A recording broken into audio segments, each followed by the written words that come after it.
रूप पाहता लोचन सुख झाले पोटात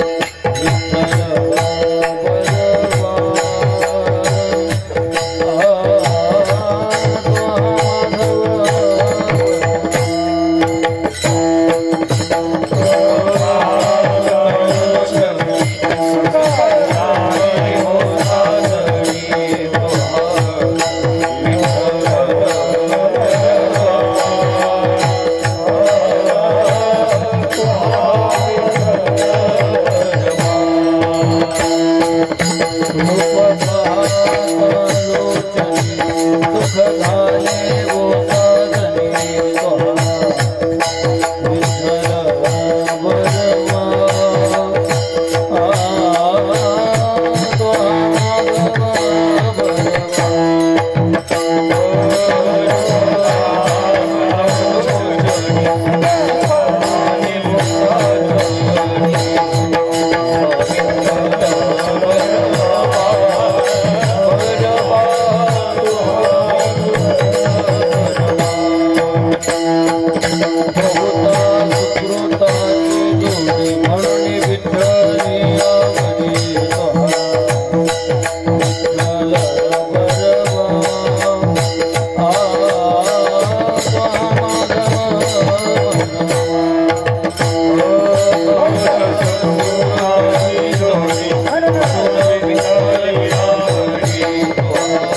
रामेश्वर महाराज आणि विजू महाराज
जाळी महाकर्मे दावी निज सुख वर्मे ऐसे कळले आम्हा एक झालो नामाचे धारक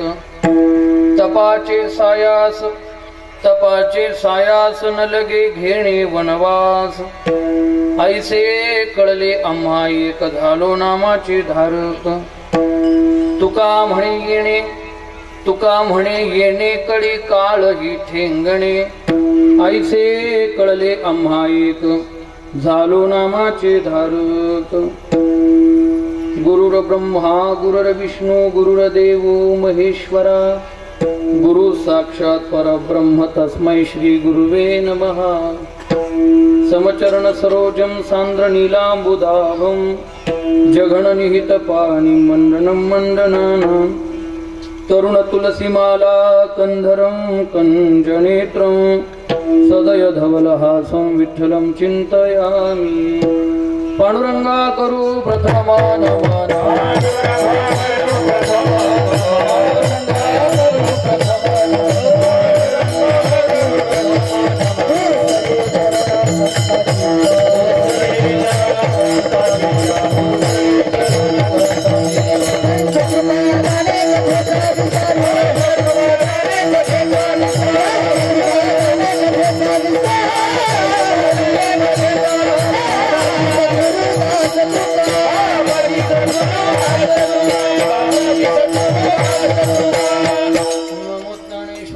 ज्ञानेश्वरा निवृत्ती उदारा सोपान देवा मुक्ताबाई नमो त्रिभुवन पावनी आद्यत्रय जननी देवांची सेवे लागी सेवक झालो तुमच्या लागलो निज चरण।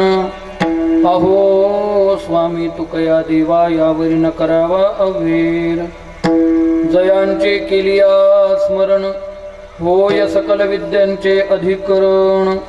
तेची वंदू श्री चरण श्री गुरूंचे ते नमस्कारो नियाता मस्तक हे पायावरी या वारकरी संतांच्या विठ्ठला।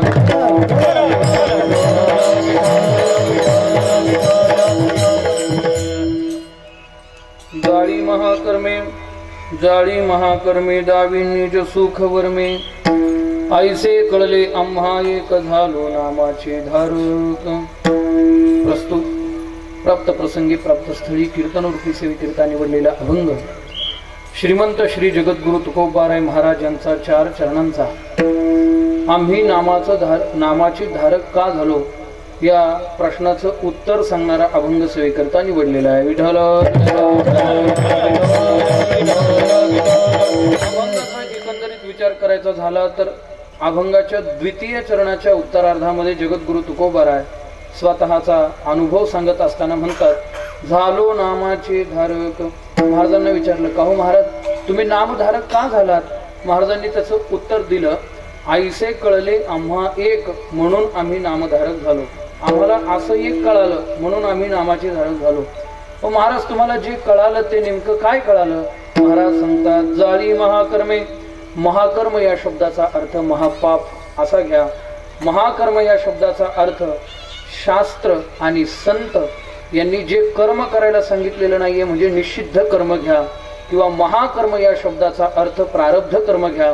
यापैकी कुठलंही कर्म असलं तरी त्या कर्माला जाळण्याची क्षमता नामामध्ये म्हणून आम्ही नामधारक झालो। केवळ महाकर्म जळता असं नाही तर दावी निज सुख वर्मे निज सुखाच्या परमात्म्याच्या प्राप्तीचं वर्म देखील नामधारक झाल्यामुळे आम्हाला कळालं म्हणून आम्ही नामधारक झालो। बरं महाराज अशी नाम साधना करण्याकरता कुठं वनांतराला जाण्याची गरज आहे का? घर दार संसार सोडण्याची गरज आहे का? महाराजांनी सांगितलं नाही तपाचे सायास न लगे तपश्चर्या करावी लागत नाही आणि न लगे घेणे वनवास वनवासाला देखील जाण्याची गरज नाही। सुखे येतो घरा नारायण या न्यायानं तुम्ही नामस्मरण करू शकता।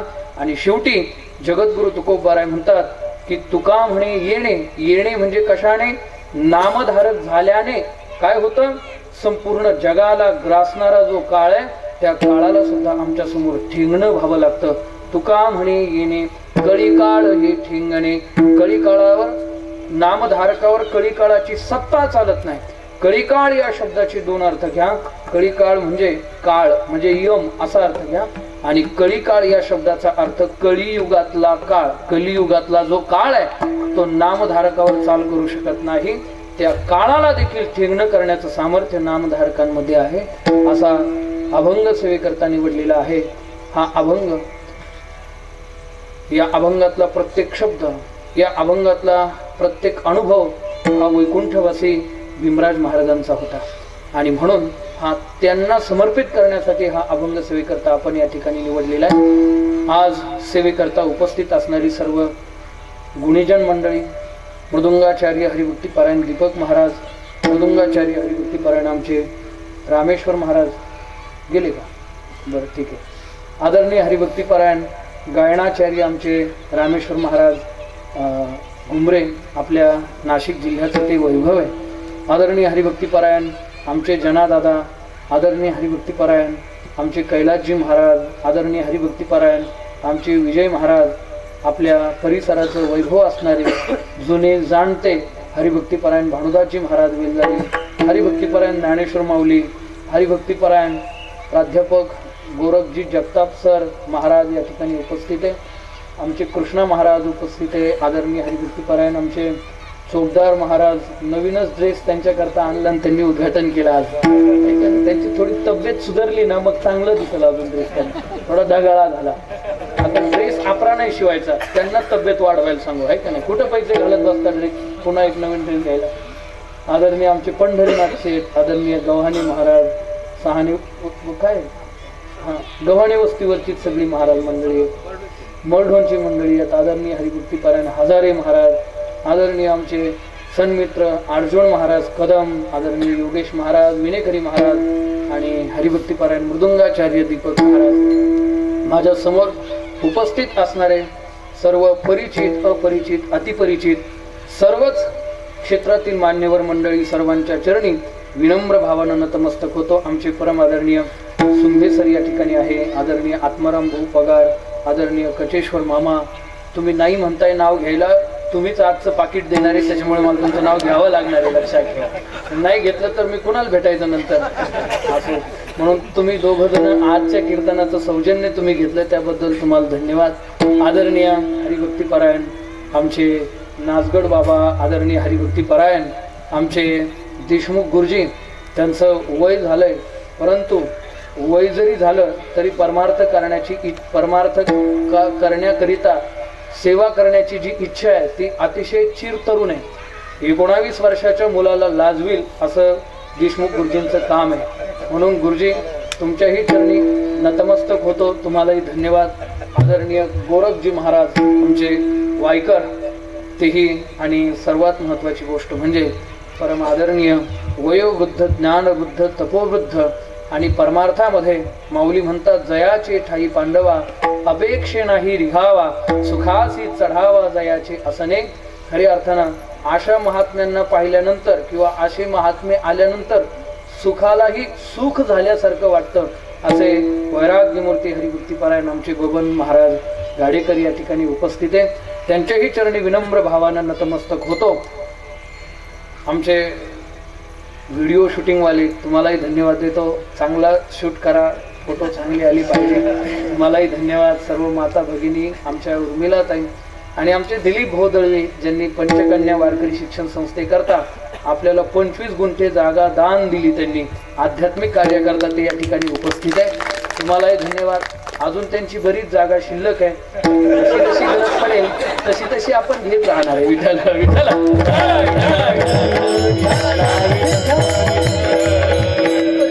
आमचे माऊली आहेत सर्वजण, परिचित, अपरिचित, अतिपरिचित, सर्वांच्या चरणी विनम्र भावानं नतमस्तक होतो आणि सेवेला सुरुवात करूया.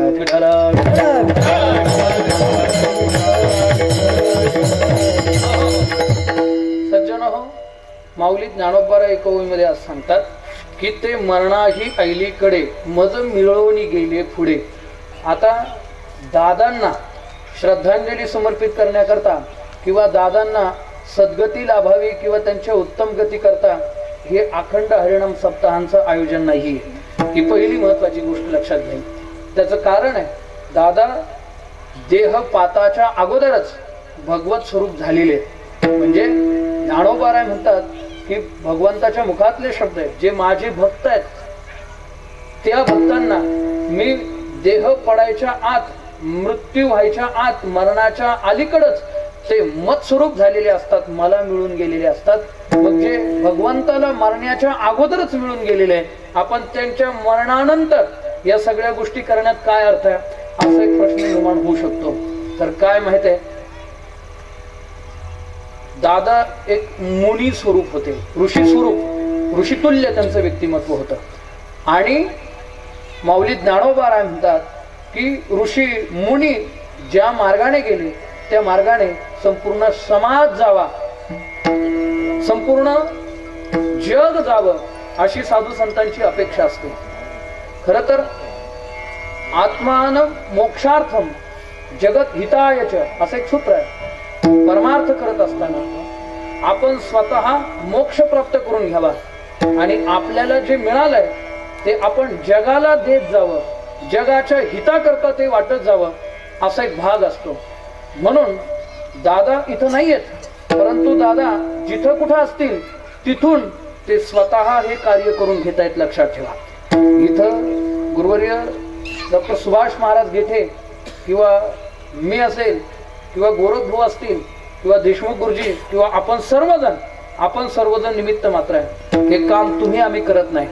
एवढं दिव्य काम, एवढं दिव्य कार्य जेव्हा जेव्हा होत असतं तेव्हा तेव्हा ते एखाद्या महात्म्याच्या पुण्याईनं घडत असतं. आपण करत नाही तर भगवत स्वरूप असणारे वैकुंठवासी भीमराज महाराज वैकुंठातून या कार्याचं सूत्रसंचालन करतायत आणि भगवंताच्या कृपेनं ते आपल्याकडून करून घेत आहेत. विठ्ठल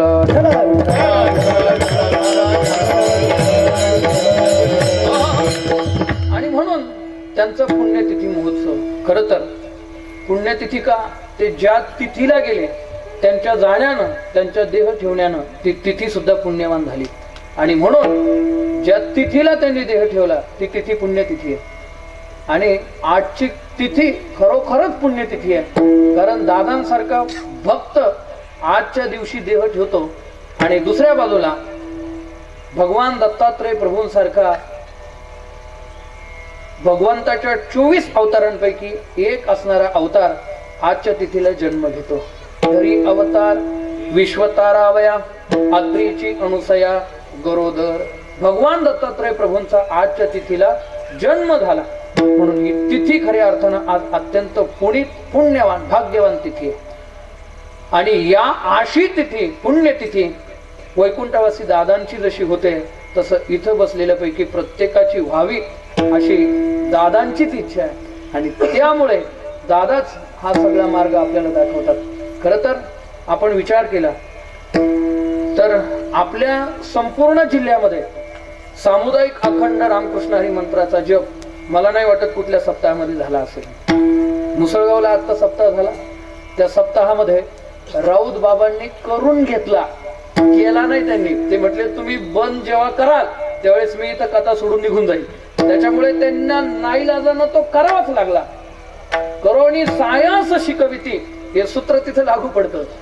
इथं जे ते सहज बोलणे हित उपदेश, इथं जे सुरू आहे ते अगदी सहजपणे चालू आहे. सहजपणे मला वाटलं होतं की हे यशस्वी होतं की नाही. महाराजांना म्हटलं लोक येणार नाहीत, असं होईल तसं होईल, भजनी मंडळांना कामं असतात, दिवसभर शेताची कामं करायची, कसं शक्य. आपले भजनी म्हणजे काय फक्त भजनीच नाहीये, ते फक्त वारकरीच नाही, ते शेतकरी पण आहे. ते फक्त ऋषीच नाहीये, त्यांना कृषी पण सांभाळायची. ऋषी आणि कृषी अशा दोनही गोष्टींमध्ये अडकलेले भजनी कसं येऊ शकतील. आपण तो सामुदायिक नामजप बंद करू आणि त्याऐवजी गाथा भजन करू. पण त्यांनी सांगितलं नाही, आपण प्रयत्न तर करू, आले तर होईल, नाही आलं तर आपल्याला कुठं कुणाला पुरस्कार द्यायचा आहे किंवा कुणाकडून पुरस्कार घ्यायचा आहे. शुद्ध सत्य संकल्प करायला अडचण काय. पण आज माझ्या लक्षात आलं की सत्य संकल्पाचा दाता नारायण. सत्य संकल्प असेल तर नारायणच दाता होतो आणि नारायणच सगळ्या गोष्टी पुरवतो. सकाळपासून मला वाटतं नामस्मरण करण्याकरता जो माईक होता पुढे म्हणणाऱ्याला तो एकाच्या एक तास सुद्धा वाट्या आला नाही.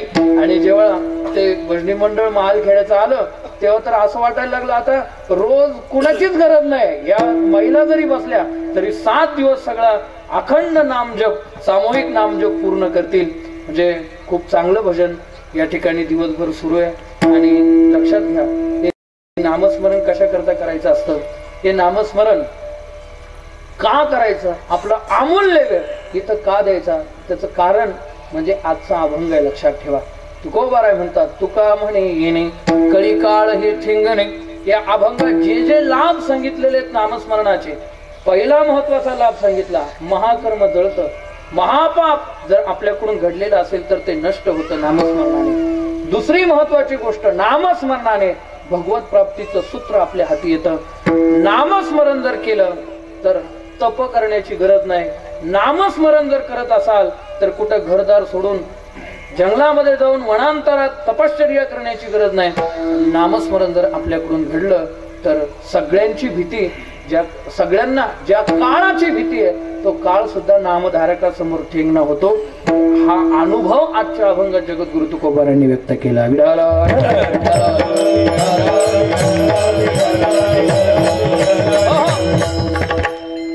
खर तर यच्च यावत भूतालावर माणूस म्हणून जो जन्माला आला त्याची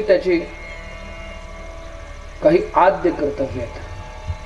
आद्य कर्तव्य म्हणजे भगवंताची प्राप्ती करून घेणं हेच आपल्या सगळ्यांचं कर्तव्य आहे. भगवत प्राप्ती करता शास्त्रामध्ये संतांनी अनेक साधनं सांगितलेली आहे. निळोपारा एका गवळणीमध्ये वर्णन करतात. नाना साधनाच्या केल्या खटपटा परित्या न पवती वो याची दारवंठा. नाना साधनाच्या खटपटा केल्या. आता नाना साधन आहेत पण नारद भक्ती सूत्रामध्ये नारद महर्षींनी एक सूत्र असं सांगितलेलं आहे. ते म्हणतात सातु कर्म ज्ञान योगभ्योप्य अधिकतरा. नारद महर्षी सांगतात चार साधना आपल्याला सांगतात. 4 वाटा, प्रमुख 4 वाटा सांगतात.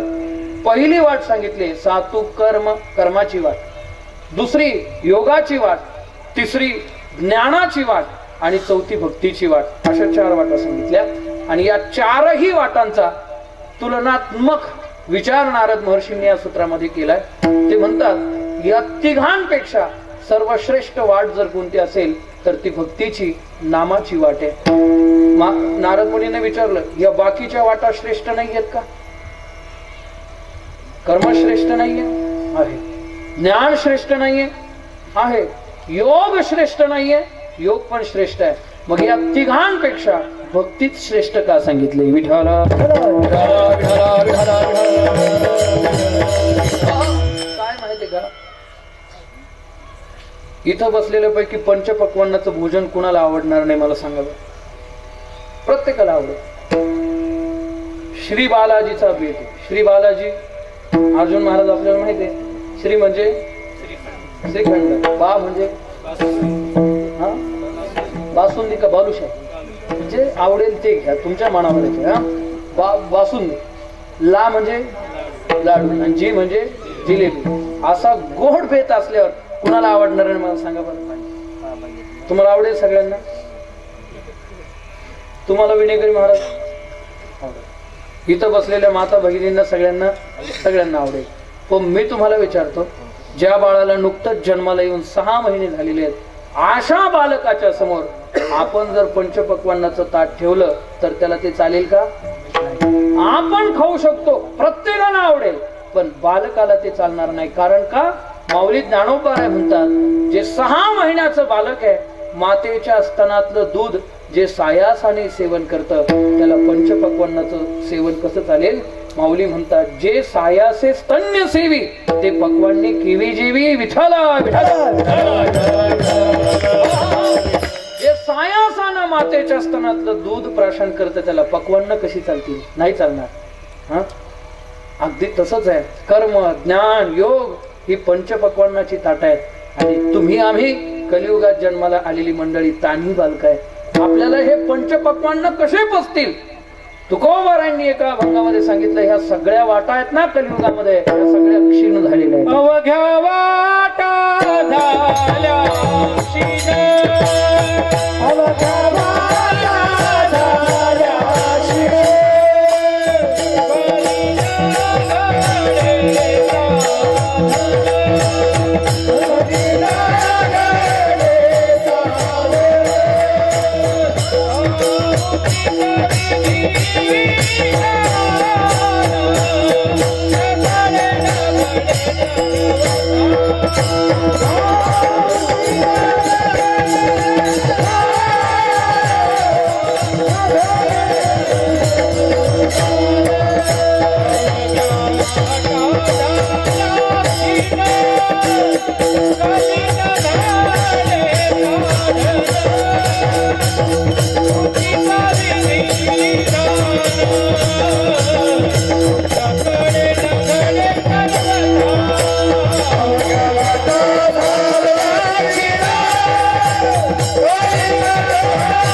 महाराज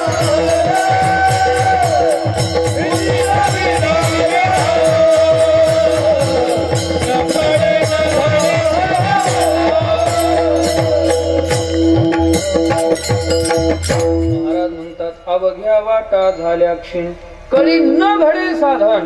कलियुगात आपण जन्माला आल्यामुळे बाकीचे साधन, कारण तिथं क्लिष्टता आहे. भगवंतानं सांगितलं, अर्जुनानं 12व्या अध्यायामध्ये भगवंताला प्रश्न विचारला पहिल्या श्लोकामध्ये, एवं सतत युक्ताय भक्तास्त्वं पर्युपासते ये चाप्यक्षरम व्यक्तम तेषां के योग वित्तमाः. आणि या प्रश्नाचं उत्तर देत असताना भगवंत म्हणाले, ते मे युक्ततमा मताः, माझ्या मते ते युक्ततम भक्त आहेत. ते युक्ततम भक्त आहेत माझ्या मते. कोण? जे सगुण रूपाची भक्ती करतात ते युक्ततम आहे. जे भक्ती करतात, नाम साधना करतात, ते माझ्या दृष्टीने युक्ततम आहे. आणि बाकीच्यांबद्दल बोलत असताना निर्गुण निराकाराची उपासना करणारे निर्गुण उपासक जे आहेत, ते ज्या वाटेनं गेलेले आहेत ती वाट देहवब्धी लोकांच्या योग्यतेची नाही. कर्म, ज्ञान, उपासना याचं कारण क्लेशोधिकतरस्तेषा मव्यक्ता सक्त चेतसाम अव्यक्ता ही गतीर दुःखम देहवब्धीरवाप्यते. देहवब्धी, देहावर जी मंडळी आहे त्यांच्याकरता कर्म, ज्ञान, योग या वाटा नाहीये. आपल्याला जर कोणी जयहरी घातला आणि आपण कळत न कळत त्याच्याकडे आपलं लक्ष गेलं नाही तर तो पुन्हा आपल्याला जयहरी घालत नाही. लोक तो म्हणतो माझा मी घातला, माझा अपमान झाला. म्हणजे मान अपमान, सुख दुःख, शीत उष्ण या सर्व गोष्टी देहाला लक्षात ठेवा. आणि जोपर्यंत आपण देहावर आहे तोपर्यंत बाकीच्या वाटांनी कसं जाऊ शकतो. माऊली ज्ञानोबारायांनी या श्लोकाखाली टीका करत असताना पहिलीच उभी लिहिलेली. माऊली म्हणतात, मला उभी सांगता का कोणी? विठ्ठल विठ्ठल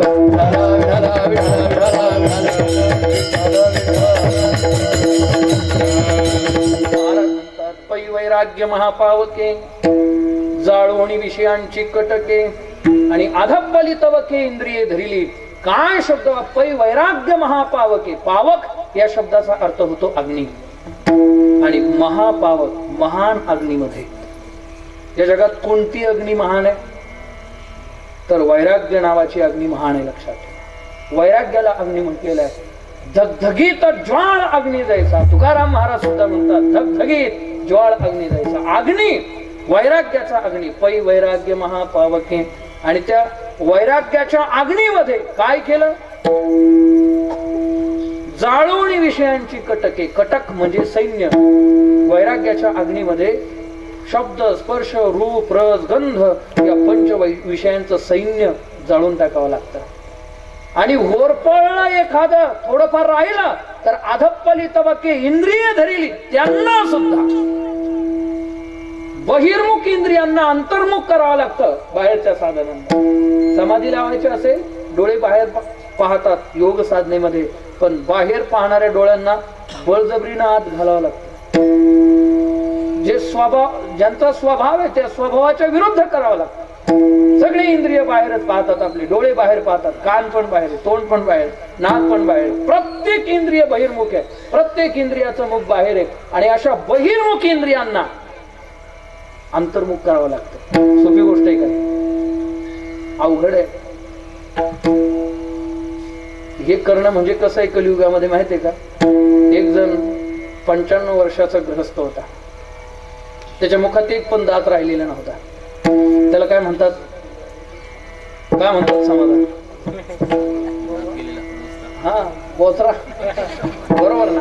बोलायचं त्याला काय? दात नाही त्याला काय म्हणतात? बोचरा. आणि त्या बोचऱ्या मनुष्याला वाटलं की चणे खावे. पण चणे कशाचे खायचे?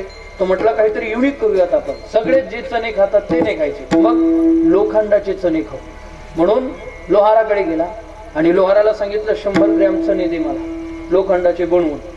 त्याला काय घेणं? त्यानं पैसे घेतले, 100 ग्रॅम चणे दिले. आत्माराम भोग 7 ते 9 कीर्तन आहे, 9 ते 11 नाही. त्याला चणे दिले आणि चणे घेतल्यानंतर त्या बोचऱ्या माणसानं इतके दाताखाली चावून बारीक बारीक बारीक चावले की त्या सगळ्या चण्यांचं पीठ करून टाकला. बरोबर ना? ज्ञानोबाराय म्हणतात ते लोखंडाचे चणे बोचऱ्या माणसानं खाणं म्हणजे त्याचं पोट भरणं आहे की मरण आहे? काय मरण आहे, पोट भरण नाहीये. माऊली म्हणतात पाहे पा लोहाची चणे जई बोचरिया पडती खाणे ते पोट भरणे की प्राणी शुद्धी म्हणून चणे खावे लोखंडाचे ब्रह्मपदी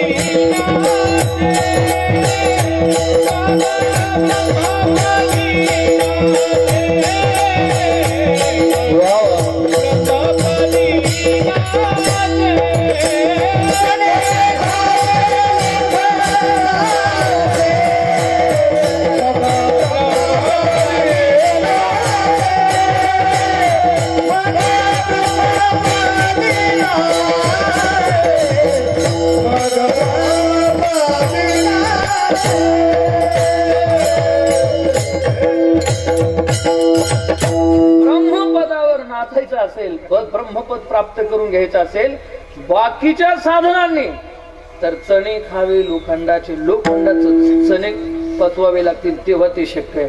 महाराज आपल्याला बाजरीच्या भाकरी पचती नाही, आपण लोखंडाचे चणे कधी पचवणार? डॉक्टरांकडे गेल्यानंतर डॉक्टर म्हणतात तुला बाजरीची भाकर चालणार नाही. मग हा म्हटला चपाती खाऊ का? तुला चपाती चालणार नाही. मग मी भात खाऊ का? भात तर अजिबात चालणार नाही. मग बटाटा चालणार नाही. मग वांग पण चालणार नाही. मग फ्लावर ती तर अजिबात खाऊ नको. मग कोबी पण चालणार नाही. तो म्हटलं मग चालणार तरी काय? त्या डॉक्टरांनी सांगितलं यापैकी तुला काहीच चालणार नाही आणि तू चालवलं तर तू चालणार नाही. विठ्ठल विठ्ठल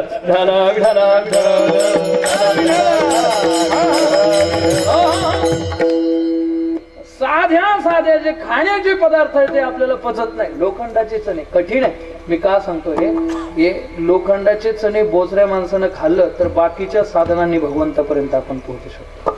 कठीण आहे बघा. कर्ममार्ग एकच. नाथबाबांना विचारा कर्ममार्गातली क्लिष्टता. कर्ममार्गामध्ये आचमन करायला लावतात ब्राह्मण बुवा. आचमन करा. आचमन करण्याकरता किती पाणी घ्यावं लागतं सर? आज केली ना पूजा, किती घ्यावं लागतं? चमच्याभर, पळीभर. पळ्यान चमचे घालूच नका तुम्ही, इथं लक्षात ठेवा कीर्तनात. हे बाजूला ठेवा. त्याच्याकरता शब्द वापरलाय नाथबाबांनी. नाथबाबा म्हणतात कर्मी आचमन करावे माश मात्र जळ घ्यावे. कर्म मार्गामध्ये आचमन करायचं असेल तर माश मात्र म्हणजे उडदाचा दाणा भिजेल एवढंच पाणी घ्यावं लागतं.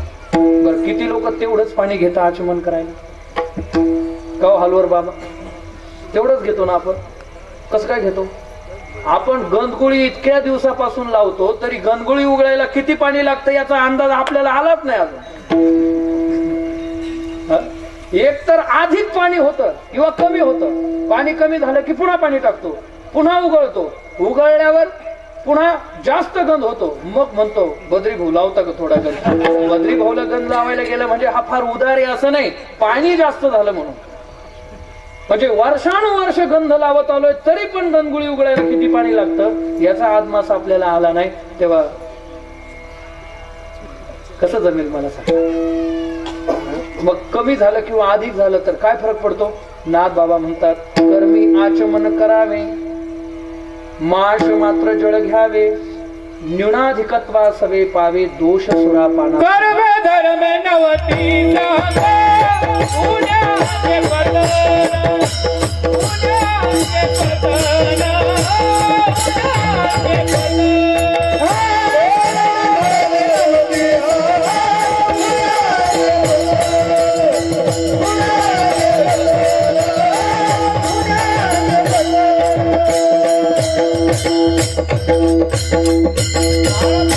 कर्मधर्म नव्हते सांग. उणीवा जर राहिला कर्म मार्गामध्ये तर पतनाला जावं लागतं. लक्षात.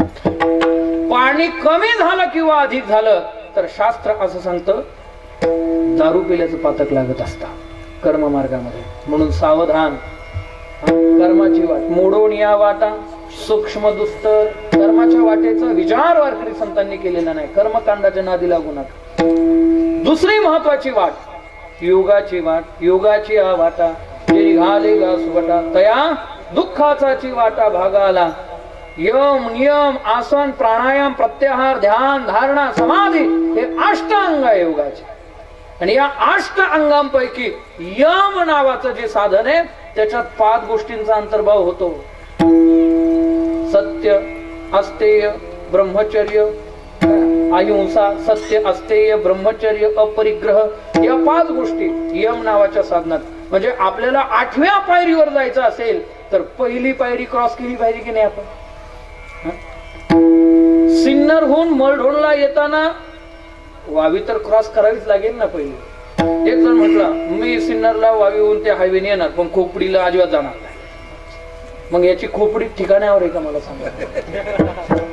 जावं लागेल की नाही? 7 पायऱ्यांवर जर देव आहे, 7 पायऱ्या ओलांडल्यावर एखादा म्हणेल मी पहिल्या पायरीला स्पर्शच करणार नाही, पहिल्या पायरीचं जमून नाही, डायरेक्ट समाधी. कसं काय जमेल? नाही जमणार. यम नावाची पहिली पायरी, त्याच्यात 5 गोष्टींचा अंतर्भाव आहे. अहिंसा. इथं बसलेल्यापैकी कोण अहिंसक आहे मला सांगा बरं? आपण माळकरी आहे तरी इलेक्ट्रिकल बॅटरीनं मच्छर मारतो की नाही? मारतो की नाही मला सांगा ना बर. तुम्ही तुमचं सोडा पण जे कीर्तनकार आहेत ते सुद्धा मारतात की नाही? मारतात ना. म्हणजे अहिंसा. आणि त्याही पेक्षा एक मच्छर मारायची अहिंसा जाऊ द्या, परंतु एखाद्याच्या हृदयाला लागेल, जखमा होतील असं बोलणं ही सुद्धा फार मोठी हिंसा आहे. विठ्ठल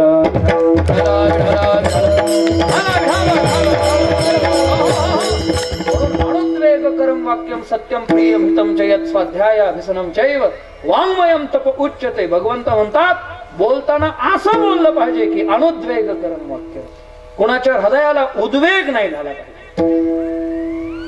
अनुद्वेगकरं वाक्यं. पहिलं अहिंसा. अहिंसेत आपण बसत नाही. दुसरी सत्य. सत्य पण आपण बोलत नाही.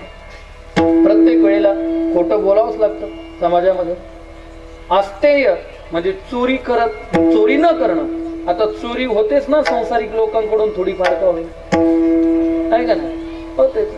आता आपली गाय 5 लिटर दूध देते, त्यातलं 2 लिटर घरी खायला ठेवतो, तरी पण डेअरीला 6 लिटर दूध घालतो. मग हे 3 लिटर आलं कुठून? चोरी करतो की नाही? MSEB ने आपल्याला डीपी दिलेली आहे तरी पण आकडा टाकून लाईट वापरतो. ही चोरी नाहीये का? दोघांचं बोलणं चालू असताना कॉन्फरन्सवर चोरून ऐकतो, ही चोरी नाहीये का? एखाद्याला चोरून पाहतो, चोरी नाहीये का? एखाद्याचं चोरून ऐकतो, एखादी वस्तू घेणं म्हणजे चोरी नाहीये. लक्षात घ्या. प्रत्येक इंद्रियाकडून चोरी घडते. म्हणून अस्तेय, ब्रह्मचर्य पदाचा तर विषय सोडून द्या. आणि सगळ्यात महत्वाची गोष्ट अपरिग्रह म्हणजे कुठल्याच वस्तूचा परिग्रह न करणं, संग्रह न करणं. आपली वृत्ती इतकी संग्रही आहे की रस्त्यानं जाता जाता रिकामी बिस्लरीची बाटली भेटली तरी पण पिशवीत घालतो. बरं खरंच खोट आहे. आज मंगळवार वावीचा बाजार, खाऊ आणला प्रत्येकानं घरी. खाऊला गुंडाळलेल्या दोऱ्याचा हलवर बाबा काय करतो आपण? तो दोरा सुद्धा संग्रही ठेवावा वाटतो. पप्याची चड्डी फाटल्यावर शिवायला काम येईल म्हणतो. राहू दे. हे इकडे माता मावल्या बसल्या. डोकं घालताना म्हणजे डोकं विचारताना त्या कंगव्याला फणीला अडकून आलेल्या केसांचं काय करता? खरं सांगायचं काय करता? असं तर येतो ना त्याचा असं एवढा मोठा गोळा असतो तो. आता नाही दिसत. आता प्लॅस्टर दिलं लोकांनी घराला. पण जेव्हा प्लॅस्टर नव्हतं ना त्यावेळेस त्या 2 विटांच्या मध्ये 2 दगडांच्या मध्ये गेलं की पहिलं दर्शन त्याच घ्यायचं. केशेश्वर महाराज मग घरात प्रवेश. विठाला विठा घरात प्रवेश करायचा. खरंय का नाही सुंदर सर? आणि मग असे जे केस आहेत ते केस तरी टाकाय वाटतात का ज्यांनी डोक्यापासून फारकत घेतली तुमच्या? त्याचाही मोठा जुडगा करायचा. एका म्हटलं कशाला हे? ती म्हटली नाही फुग्यावाला येणार. केसावर फुगे. आता फुगे नाही, आता भांडे मिळतात. केसावर भांडे. मी का सांगतो? सर्वसंगी वीट आला तू एकला, सगळ्या संघाचा वीट येऊन एका परमात्म्यावर वृत्ती स्थिर होणं सोपी गोष्ट नाहीये. म्हणून योगाची वाट कठीण आहे. तिसरी वाट आहे ज्ञानाची. ज्ञानाचा अधिकारी कोण आहे? मागच्या जन्मामध्ये ज्यानं प्रयत्नपूर्वक मल आणि विक्षेप मल आणि विक्षेप हे दोन दोष घालवलेले आहेत आणि फक्त आवरण नावाचा दोष ज्याचा राहिलाय जायचा तो ज्ञानाचा अधिकारी असं सांगितलं. त्यातही कठीण आहे. तद्विधी प्रणिपातेन परिप्रश्नेन सेवया उपदेक्षन्ति ते ज्ञानम ज्ञानिनस्तत्वदर्शिना. तुम्हाला ज्ञान मिळवायचं असेल तर पहिली महत्वाची गोष्ट आपल्या ठिकाणी साधूंना साधू भेटली पाहिजे. आपल्याला जी अत्यंत दुर्लभ गोष्ट आहे साधू भेटले तर आपल्याला त्यांना प्रश्न विचारता आला पाहिजे. दुर्लभ गोष्ट आहे. विचारला तर तो बंध मोक्षा संबंधी प्रश्न असला पाहिजे. हे सगळं कठीण आहे. त्या साधू विषयी श्रद्धा असली पाहिजे. त्याच्या चरणावर नतमस्तक होण्याकरता अंतःकरणात खरी नम्रता असली पाहिजे. श्रद्धावान लभते ज्ञानम ज्ञानिनस तत्वदर्शिना. पुढे काय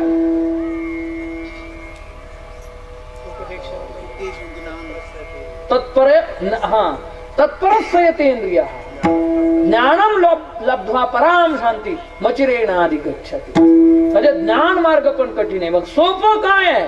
भक्ती पंथ भवो सोपा पुण्य नागवेया पापा.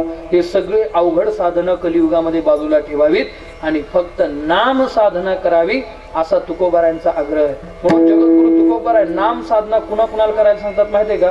कुणी करावं नाम, नामधारक कोणी व्हावं असा प्रश्न. कारण बाकीच्या साधनांना अधिकाराची गरज आहे. ज्ञान कुणालाही मिळू शकत नाही. कर्म मार्गाने भगवंतापर्यंत जनकाधिकच पोहोचू शकतात त्यांच्यासारखे महात्मे दुसरे कोणी नाही. योग्याची माऊली ज्ञानोबारायांसारखी एखादी असते, सगळे नाही. ज्ञान मार्गाने भगवंतापर्यंत याज्ञवल्क्य मुनींसारखे थोडे महात्मे पोहोचतात, सगळे नाही. मग तुमच्या आमच्या सारख्या शेतात राबणाऱ्या उद्योगधंदे करणाऱ्या सर्वसामान्य माणसांना आपापलं प्रारब्धवशात वाट्याला आलेलं जे प्रारब्ध कर्म आहे ते करता करता आपणही भगवंतापर्यंत पोहोचलो पाहिजे अशी तळमळ प्रत्येकाच्या अंतःकरणात असते ना. योग्यांना जे मिळालं, कर्मकांड्यांना जे मिळालं, ज्ञानांना जे मिळालं ते आम्हाला मिळालं. त्या कलीच्या मुखातला फार गोड श्लोक आहे. परीक्षित राजाला त्याने सांगितलं. तो म्हणाला यत्फलम नास्ति तपसा न योगेन समाधिना तत्फलम लभते सम्यक कलौ केशव कीर्तनात. काय शब्द आहे? यत्फलम नास्ति तपसा न योगेन समाधिना. तपस्व्यांना, ज्ञानांना, योग्यांना जे फळ इतर युगामध्ये मिळत होतं कलियुगामध्ये तेच फळ रामकृष्णारी म्हटल्यानं मिळतं. लक्षात. म्हणून अखंड नाम जप आहे. विठ्ठल विठ्ठल विठ्ठल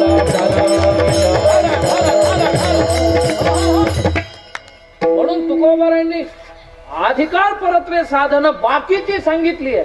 पण अधिकाराची अपेक्षा न करता सगळ्यांसाठी हरिहरी तुम्ही म्हणारे सकळ शब्द वापरला. यारे यारे सकळांशी येथे कलियुगी उद्धार हरीच्या नामे. आणि वर्गवारीत जर सांगितली तर नाम साधना ही ब्राह्मणांची मक्तेदारी नाही.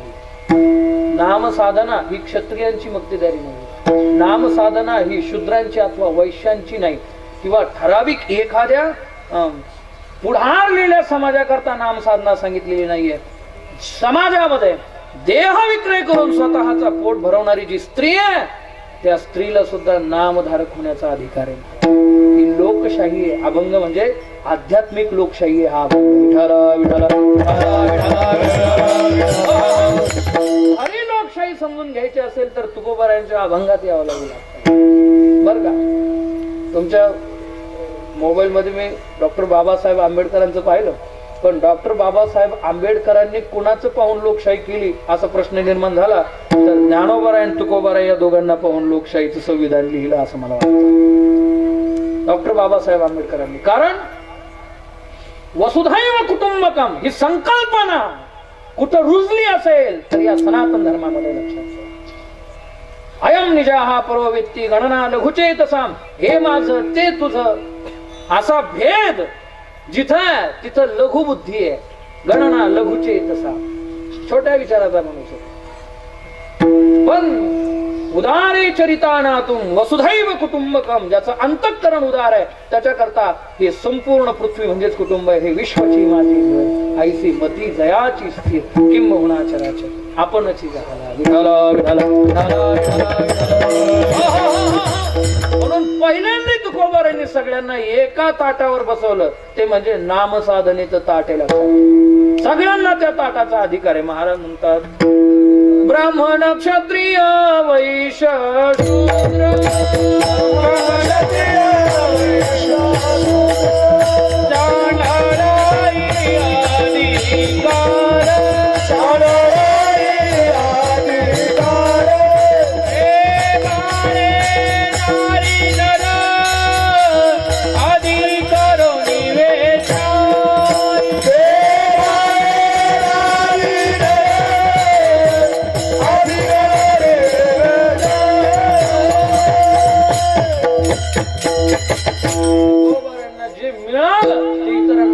सुरुवात तुकोबारांनी केली. महाराज म्हणतात सर्वांनी नामस्मरण करा. लोकांनी तुकोबारांनी विचारलं आम्ही नामस्मरण करतो, पण तुम्ही काय करता? तुकोबारांनी सांगितलं आम्ही सुद्धा झालो नामाचे धारक, झालो नामाचे धारक, झालो नामाचे धारक, झालो नामाचे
आम्ही नामधारक झालो.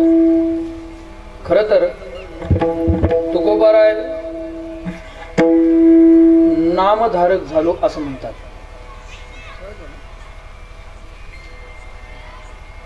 या जगामध्ये सर्वात श्रेष्ठ जर कोण असेल कलियुगामध्ये सगळ्यात मोठा, तर तो नामधारक आहे. आणि तुकोबारांनी सर्वोच्च पदवी लावून घेतलेली आहे, नामधारक.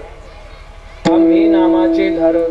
नेणो प्रकार अनेक, बाकीचे प्रकार आम्हाला माहित नाही, पण एवढी सगळ्यात श्रेष्ठ पदवी नामधारक ही असताना आपण महामंडलेश्वर, महंत, ठीक आहे, त्या त्या क्षेत्रातल्या त्या पदव्या असतील. काही काही लोक विनोदाचार्य, काही संगीत विशारद, काही स्वर भास्कर, काही ताल मार्तंड. सगळ्यात मोठी पदवी जर कोणती नामधारक आहे. मला अनेक लोक विचारतात महाराज तुमच्या समोर पदवी काय टाकायची? म्हटलं जी टाकताय ना ह भ प तिच्याच लायकीचा मी नाहीये. तर यापेक्षा कोणती पदवी? तरी पण लोक विचारतात पदवी कोणती पाहिजे. म्हणजे नाव पत्रिकेत कधी कधी मी आता पत्रिका छापतो ना, माझ्याकडेच काम असतं पत्रिका छापायचं. त्याच लोकांची मोठी नावं असतात ज्यांच्या समोर कुठलीच पदवी नसते. ज्यांच्या समोर फार पदव्या आल्या का त्यांची नावं छोटी होत जातात. लक्षात ठेवा. विठ्ठल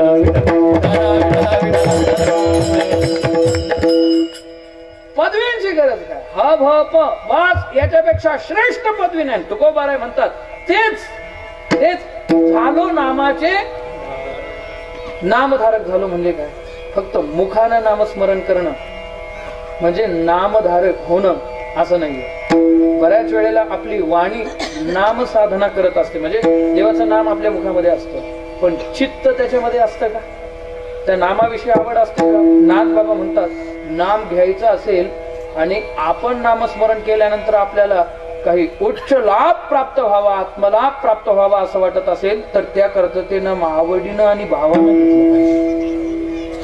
आवडीने भावे हरी नाम घेती, आवडीने भावे हरी नाम घेती, तुझी चिंता जाती सर्व आहे, तुझी चिंता जाती सर्व.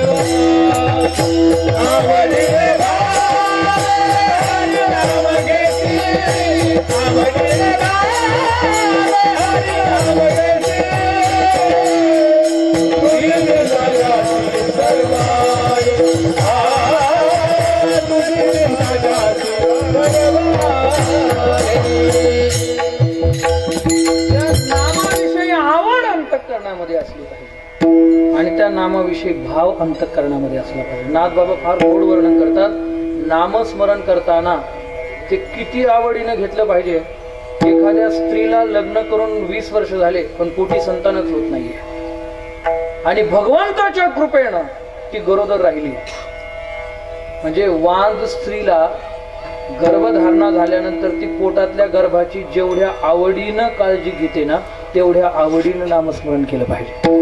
नाथ बाबा म्हणतात, वंध्या गर्भ संभवल्या पाठी, उल्हासे वाढवी गोरटी. वंध्या स्त्रीला गर्भ संभावना झाल्यानंतर तिच्या उल्हासानं वाढवते. तेवढा उल्हास, तेवढं प्रेम, तेवढा भाव नामधारकाच्या ठिकाणी असेल तर तो खरा नामधारक असतो. आमच्याकडे पण भाव असतो नामस्मरण करण्याचा, पण तो वेगळा असतो. विठ्ठल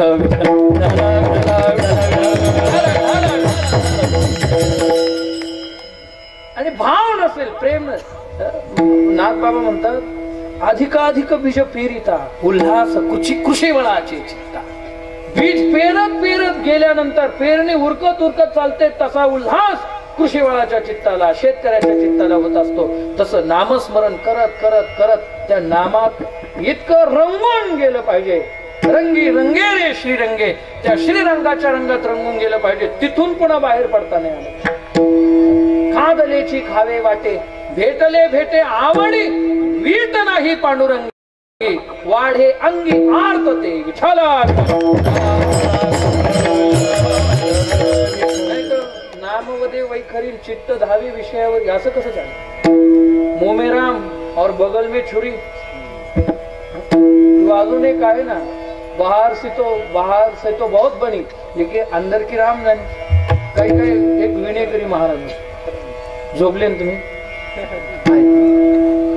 एक विनेकरी महाराज होते, त्यांचं भजन ते सप्ताहाला प्राडेकरी असतात ना त्यात बिचारे. आता ते काही वारकरी नव्हते पण त्यांना कुठे कामधंदा नव्हता बाकीच्या ठिकाणी. लोक म्हणाले 1000-1500 तुम्हाला पण भेटतील, या तुम्ही विणा वाजवा. दुसरीकडे काम करायचं तर हे काम करा तुम्ही. आणि तो विणा प्रहारा करत असताना गावचा सप्ताह असेल तर गावच्याच लोकांनी प्रहारा केला पाहिजे, लक्षात ठेवा. आणि सप्ताहामध्ये प्रहारा करत असताना फक्त प्रहारा करायचा म्हणून प्रहारा करायचा नाही. एक जण पठ्या आता प्रहारा करताना रामकृष्णाने म्हणावं लागतं आत्माराम भाऊ, त्याला अखंड हरिनाम सप्ताह म्हणतात ना, तो फक्त पत्रिकेपुरताच असतो, वास्तवात काहीच नसतं. अखंड हरिनाम पाहिजे की नाही. अहो हा विनेकरी कानामध्ये हेडफोन घालून मोबाईलवर गाणे ऐकत होता आणि प्रहारा चालू होता त्याचा. आता मला काय करायचं. म्हणजे फक्त काम म्हणून करायचं बस, बाकी दुसरं काय नाही. तर एक विनेकरी मस्त चाललंय, रामकृष्ण हरी जय जय रामकृष्ण हरी, रामकृष्ण हरी जय जय रामकृष्ण हरी, फक्त मुखानं. पण आमच्या सुंबे सरांसारखा एक उदार दाता तिथं आला आणि पाया पडता पडता त्यांच्या खिशातले 2-3 हजार रुपये तिथे पडले खाली. त्याच्या पाया वरच्या खिशात पैसे ठेवले होते, पडले. आता ह्या पठ्ठ्यानं काय करायला पाहिजे होतं, ज्याचे त्याला द्यायला पाहिजे होती की नाही, त्यानं त्याच्यावर पाय दिला महाराज. आता सर बिचारे निघून गेले, त्यांना माहित नाही काय प्रताप झालाय पाठीमागे, आणि त्याच्यावर पाय देऊन उभा राहिला. आता जोरात म्हणायला लागला, कारण लाभ झाला ना. तो म्हटला खरंच रामकृष्ण हरी नामात ताकद आहे राव. म्हटला बस अशी ताकदच नाही. पैसे भेटले म्हणे, पुन्हा म्हणायला लागला रामकृष्ण हरी जय जय रामकृष्ण हरी रामकृष्ण हरी जय जय राम. झालं सुरू. आणि मी पाहिलं, म्हटलं आता हा काय करतो बघू, लक्ष देऊ याच्याकडे. अर्धा तास झाला, 1 तास झाला, पाय तसाच पाय काढीनाच. आणि बाहेरून तर जोरात नामस्मरण चालू आहे. थोड्या वेळाने हरिपाठ सुरू झाला. म्हणलं हरिपाठ पावल्या खेळायला तरी हा ज्ञानोबा माऊली मग उचलीला असं करावं लागतं पावल्या खेळायला. पण त्यानं तसं नाही, उजव्या पायानं पावल्या नाही खेळला, डाव्या पायानं ज्ञानोबा माऊली ज्ञानोबा पट्ट्या मानू ना तुला. हा मग ते हरिपाठाच्या शेवटी आरती आली. बद्री महाराज आरतीला घालीन लोटांगणाला, तरी म्हटलं हा लोटांगण घालील ना, पण लोटांगण नाही घातलं. त्यानं एका पायावर उभं राहून गरका मारला. करेल काय याचं, चुरगळून गेल्या नोटा खाली. माझा जीव का चालू, मला तरी नाही, नाही तर काय तू असं करतोय. थोड्या वेळाने ते शेवटचं सुरू झालं, प्रार्थना मागणे. मग त्याचा चेहरा पाहण्यासारखा भेटणार आहे ना आता काहीतरी.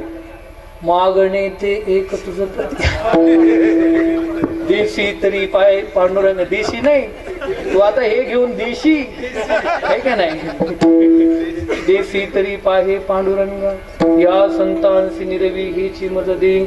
आणि तुझे काही न मागो तुका म्हणे आता उदार तो होई. मज ठेवी पायी संतांची हवी.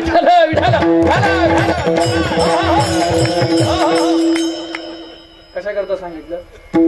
मुखात रामकृष्ण हरी आहे, पण आतमध्ये जर काम क्रोध लोभ मोह मद मत्सर हे सगळे विकार भरलेले असतील तर काही अर्थ नाही. म्हणून काम क्रोध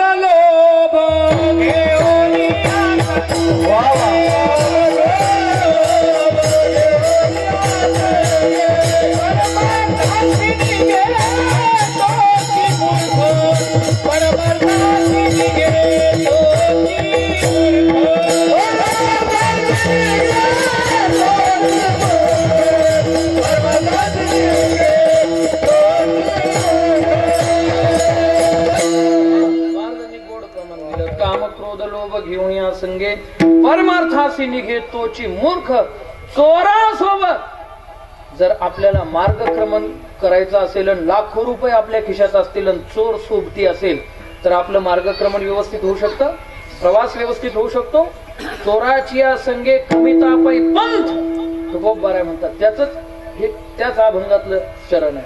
चोराच्या सोबत पंथ जर मार्ग जर प्रवासाला निघालो तर तो प्रवास जसा चांगला होत नाही तसं काम क्रोध लोभ हे विकार घेऊन सोबत निघालो तर लाभ होत नाही. लाभ होतो पण विशेष लाभ होत नाही. त्या अजरामराच्या चरित्रामध्ये सांकेत्यम परिहास्यम स्तोभम हेलनमेवा. तुम्ही नामस्मरण करताना संकेताना एखाद्याला राम म्हटले तरी पण फायदाच आहे. परिहास्यम चेष्टा मस्करीवारी तुम्ही एखाद्याला राम म्हटले तरी फायदाच आहे. आळस देता देता राम म्हटले तरी फायदा आहे, पण विशेष लाभ नाहीये. लक्षात ठेवा. देवानं आपली चिंता व्हावी असं वाटत असेल तर नामधारक झालं पाहिजे. नामधारक कोण असतो, या सगळ्या गोष्टींना बाजूला टाकून जो अंतःकरणापासून भावानं आवडीनं देवाचं नामस्मरण करतो तो नामधारक असतो. खरं म्हणजे ज्याच्या वाणीनं नामाला धारण केलेलं आहे तो नामधारक नव्हे, मग नामानच ज्याच्या वाणीला धारण केलेले तो नामधारक.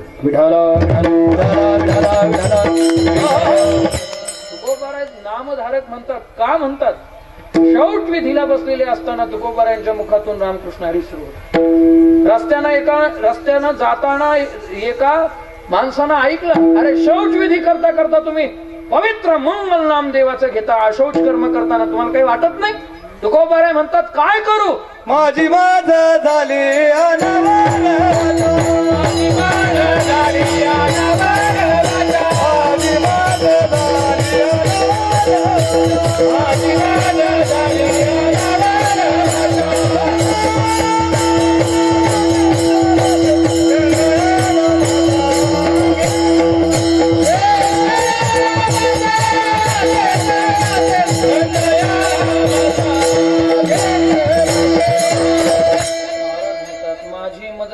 अनावरवाच्या छंद या नामाचा घेतलाचे. मनानं नामाला धारण केलं पाहिजे असं नाही. नामच ज्याच्या मनाला सोडायला तयार नाही, मग गोविंद गोविंद म्हणा लागली छंद, मग गोविंद ते काया भेद नाही. कायेने नामाला धारण केलं तो नामधारक नव्हे, नामानच ज्याच्या कायेला धारण केलं तो नामधारक. लक्षात ठेवा. देह पडल्यानंतर सुद्धा चोखोबारायांची हाडं विठ्ठल विठ्ठल म्हणत होते. नाम त्यांच्या निर्जीव हस्तींना सुद्धा सोडायला तयार नव्हतं. लक्षात. नाथबाबांनी एका मारवाड्याला विष्णू सहस्त्रनाम शिकवलं होतं. तो आंघोळीला बसला, पहिला तांब्या डोक्यावर पडला की विष्णू सहस्त्रनाम त्याचं सुरू व्हायचं. एक दिवस तो मरण पावला.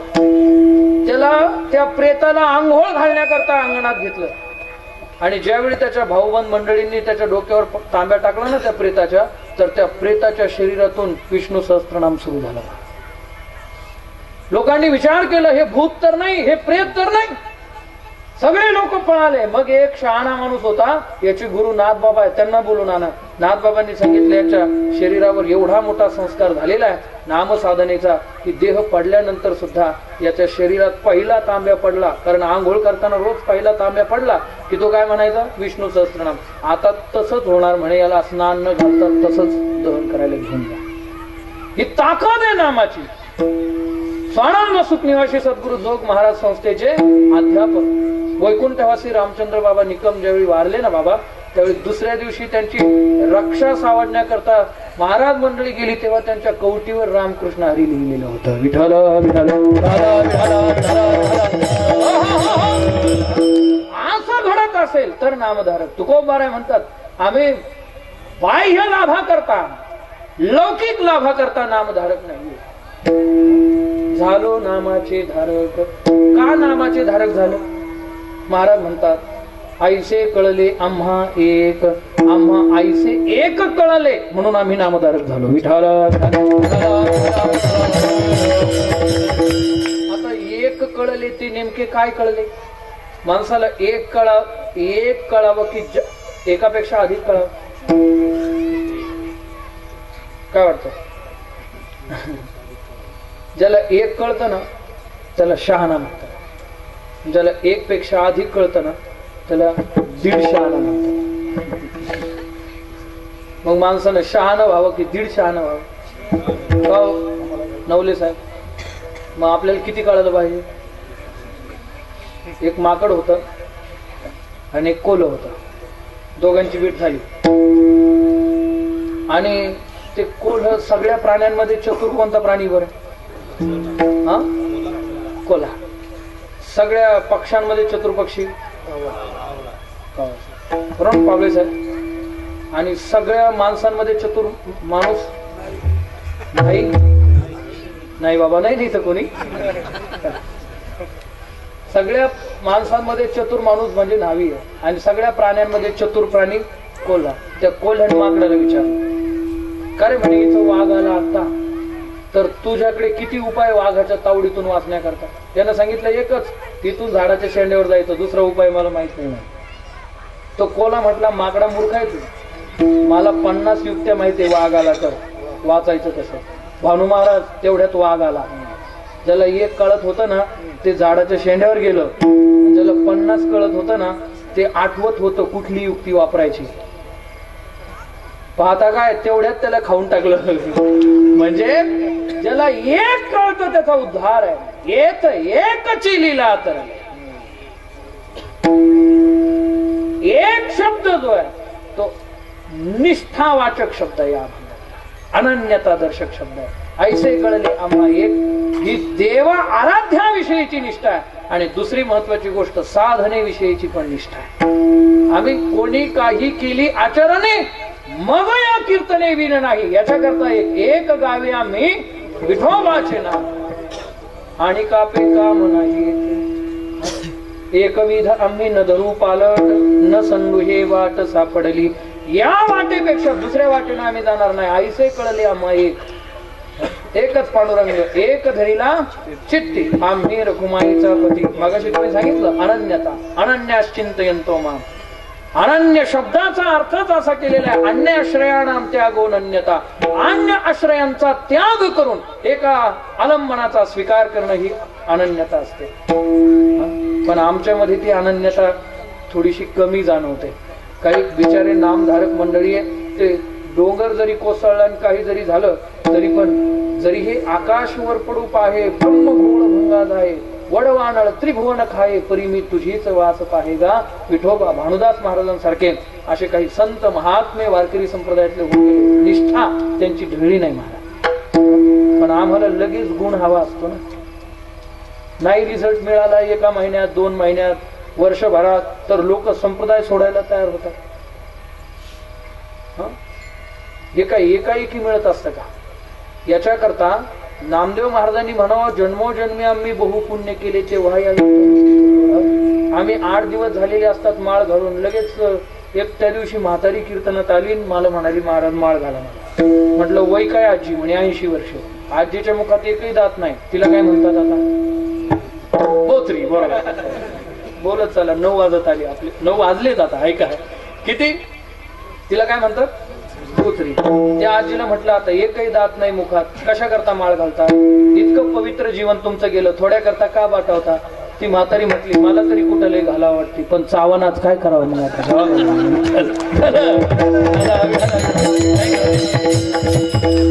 आणि तीच म्हातारी दुसऱ्या दिवशी मला इकडं कारावर दिसली, उभी राहिली आणि अशी वरती वाट पाहत होती देऊच्या बाजूला. म्हटलं म्हातारी काय पाहती? काची टेकत टेकत गेली वरती. म्हणे बाबा तुकाराम महाराजांनी माळ घातली आणि त्याला न्यायला कसं इमान आलं म्हणे, तसं मला येतं का काय पाहू राहिले. माळ कधी घातली?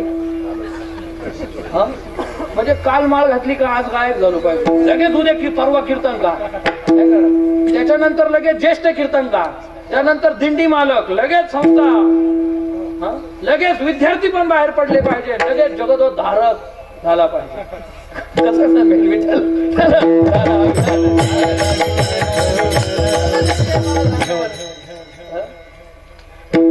अहो बाळ व्हायचं असेल तरी 9 महिने जाऊन जावे लागतात. खरं खोट आहे? तर तुम्ही काल माळ घातली लगेच एका जागेवर पडून राहावं लागतं. लक्षात ठेवा.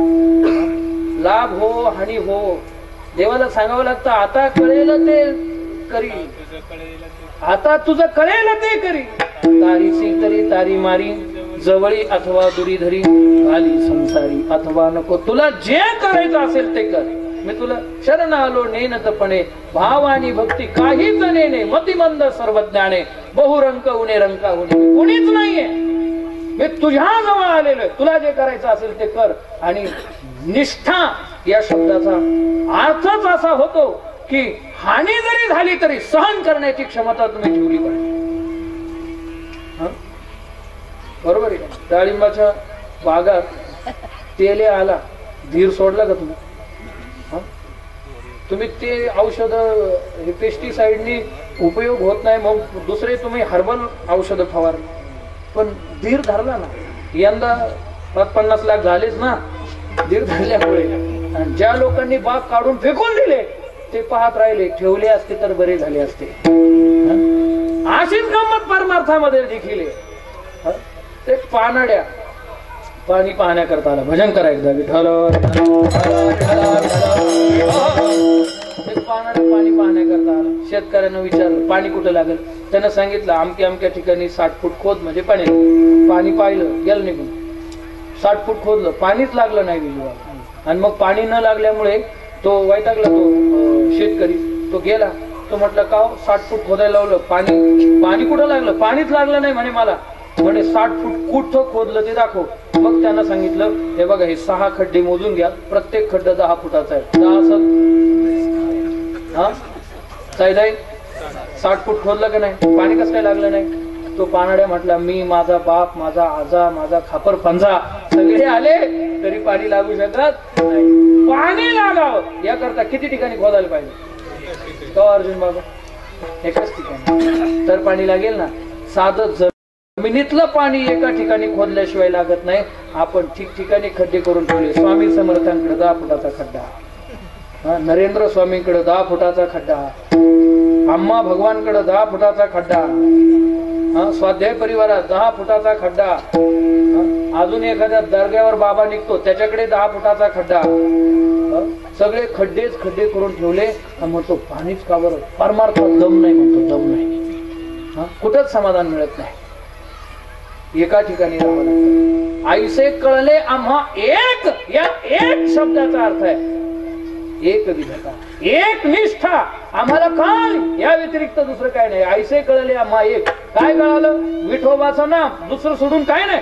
तुकोबार आहे एका अभंगामध्ये स्वतःच्या व्रताविषयी निष्ठा सांगतात, स्वतःच्या तीर्थक्षेत्राविषयी निष्ठा सांगतात आणि नामाविषयी निष्ठा सांगत असताना कुणाचं नाम आम्ही घेणार तेही सांगतात. पंढरीची वारी, क्षेत्राविषयी निष्ठा. आनिक न करी तीर्थ, मग आनिक न करी व्रत, मग कोणतं व्रत करणार? व्रत एकादशी, व्रताविषयीची निष्ठा. गायीन अहर्निशी, पण कुणाचं नाम गाणार? नाम विठोबाचे. वीर कल्पांतीचे तुका म्हणे, एका पांडुरंगाला सोडून दुसरा देव या जगामध्ये आम्ही मानतो. बळीया माझा पंढरीराव जो या देवांचाही देव. म्हणून आईसे कळले आम्हा एक, झालो नामाचे धारक. पण महाराज तुम्हाला जे एक कळलं ते नेमकं काय कळलं? अभंगाचं पहिलं चरण. सारी महाकरुणे, सारी सारी वाजवा भजन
निज सुख वर्मे.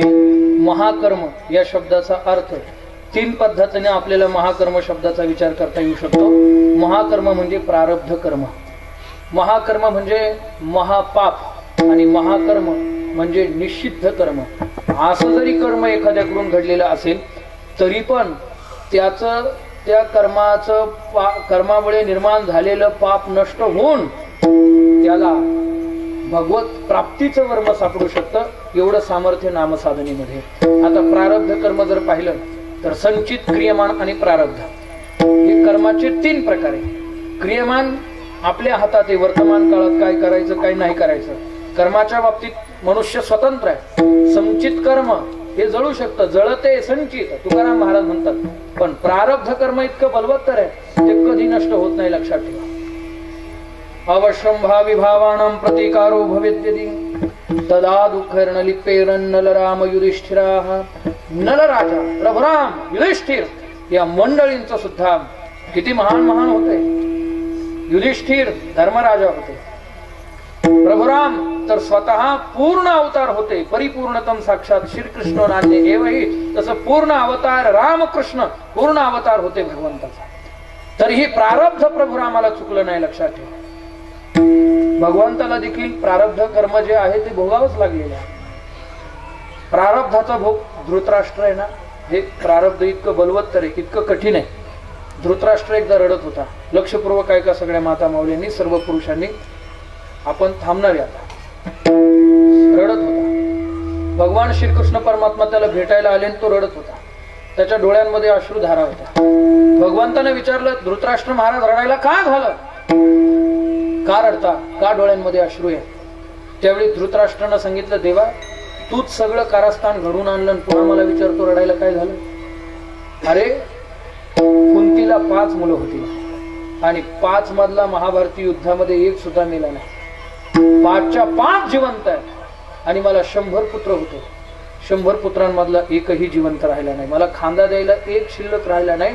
पुत्र वियोग मला झालाय आणि तू पुन्हा विचारतो रडतोस का?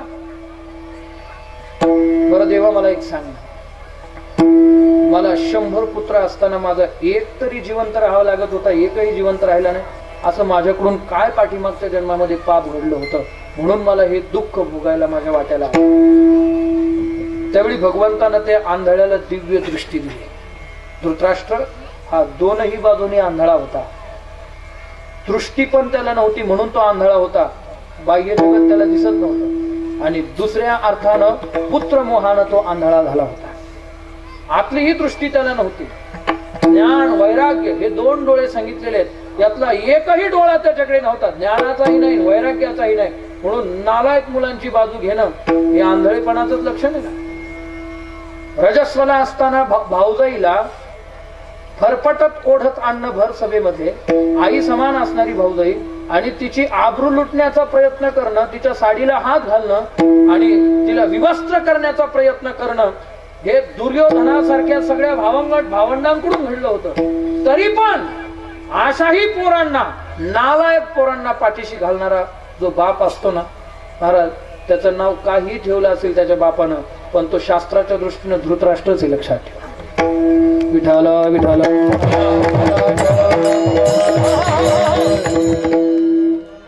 आंधळा होता आतूनही आणि बाहेरूनही आंधळा. भगवंतानं त्याला दिव्य दृष्टी दिली. पाठीमाग 50 जन्म गेला. नाम चिंतामणी नावाचा एक ग्रंथ आहे, त्या ग्रंथात ही कथा आली म्हणून मी तुम्हाला सांगतो. त्याचे 50व्या जन्मामध्ये तो एक पारधी होता, पाठीमागच्या 50व्या जन्मात, आणि तो शिकारीसाठी जंगलामध्ये गेला. एक झुडूप होत, त्या झुडपामध्ये 2 पक्षी त्याला दिसले, एक पक्षी आणि एक पक्षीने. त्या दोघांची शिकार करण्याचा प्रयत्न यानं केला, पण बराच प्रयत्न करून शिकार होत नाही. नाईलाज झाला, काम पूर्ण झालं नाही की क्रोध निर्माण होतो. यानं अग्नी प्रज्वलित केला आणि ते झुडूपच पेटून दिला. ते 2 पक्षी होते ते उडून गेले, घिरट्या घालत होते, होरपळले, ते फिरत होते वरती गोल गोल. पण त्यांनी नुकतंच 100 पिलांना जन्माला घातलेलं होतं. ते 100च्या 100 पिलं जळून भस्मसात झाले. हे कर्म घडलं होतं धृतराष्ट्राकडून 50 जन्म अगोदर. आणि ते प्रारब्धाच्या रूपानं पुढे जाऊन उभं होतं की कुठल्या जन्मात याला 100 मुलं होतील, मी याला सोडणार नाही. प्रारब्ध कुणाला सोडत नाही, केले कर्म झाले त्याची भोगा. परीसी गव्हारा सादर, तो संपूर्ण अभंग पहा. असं बलवत्तर आहे प्रारब्ध कर्म. प्रारब्ध पण भक्तांसाठी, प्रारब्ध क्रियमान भक्ता संचित नाही जाण, असं महाकर्म आहे प्रारब्ध कर्म. देवकी माता भगवान श्रीकृष्णाची आई होती. मथुरेमध्ये रडत बसली देवकी माता. भगवान श्रीकृष्ण पाठीमागून गेले, द्वारकाधीश होते. विचारलं, माझ्यासारखा पुत्र तुझ्या पोटी जन्माला आलेला असताना रडायची गरज का रडते? त्यावेळी काय उत्तर दिलं माहितीये? देवकी म्हणाली, तुझ्यासारखा जगाचा बाप माझ्या पोटी जन्माला आला, पण तू जन्माला यायच्या अगोदर 6 जन्माला आले होते आणि त्यांचं मरण माझ्या डोळ्यांनी मला पाहावं लागलं. मी तुझ्याकडे पाहते ना, तुझ्याकडे पाहून मला सुख होतं, पण तू दूर गेला की ते पहिले 6 आठवतात, जे कंसानं माझ्या डोळ्या देखत मारले. असं काय पाप घडलं होतं माझ्याकडून, म्हणून मला माझ्या पोरांचा मृत्यू डोळ्यासमोर पाहावा लागला. भगवंतानं तिलाही दिव्य दृष्टी दिली. मागच्या जन्मात सौती मस्तरापायी तिनं देखील सौतीची मुलं मारली होती आणि त्याचा परिणाम ह्या जन्मामध्ये देवकीला भोगावा. आपण जे करतो ना, एक सिद्धांतच आहे मराठीमध्ये, म्हणे करीन तो लक्षात ठेव. ज्याचा हात मोडल त्याच्या गळ्यात पडल, त्याच्याच गळ्यात पडतो. लक्षात ठेवा, जो करतो त्यालाच भरावं लागतं, दुसऱ्याला कोणाला भरावं लागत नाही.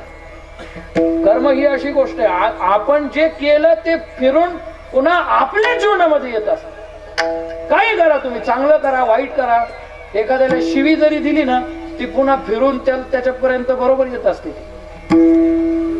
इतकं खतरनाक, म्हणजे कर्माचा कायदाच वेगळा आहे महाराज. ज्यानं कायदा निर्माण केला त्याला सुद्धा कायदा चुकवता येत नाही. ज्यानं कायदा निर्माण केला ना त्या भगवंताने, त्याला सुद्धा हा कायदा मोडता येत नाही. त्याला ही कर्मे दशरथ कर्मे श्रीराम वनवास सांगे, नाही वनवासाला जावं लागलं. कर्मे दशरथ वियोगे मेला, त्यालाही वियोगानं मरावं लागलं. वियोग घडला सीतादेवी, कुणाला प्रारब्ध कर्म चुकलं, कठीण आहे. पण तरीही तुकाराम महाराज म्हणतात, जाळी प्रारब्ध कर्म जळतं. कसं जळतं? एका जनार्दनी भोग प्रारब्धाचा, हरी कृपे त्याचा नाश झाला. विठाला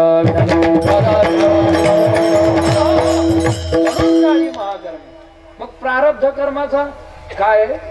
या अभंगातले शब्द नीट पहा. एका जनार्दनी भोग प्रारब्धाचा, एका जनार्दनी प्रारब्धाचा जो भोग आहे, एकनाथ महाराज म्हणतात प्रारब्धाच्या भोगाचा नाश झाला.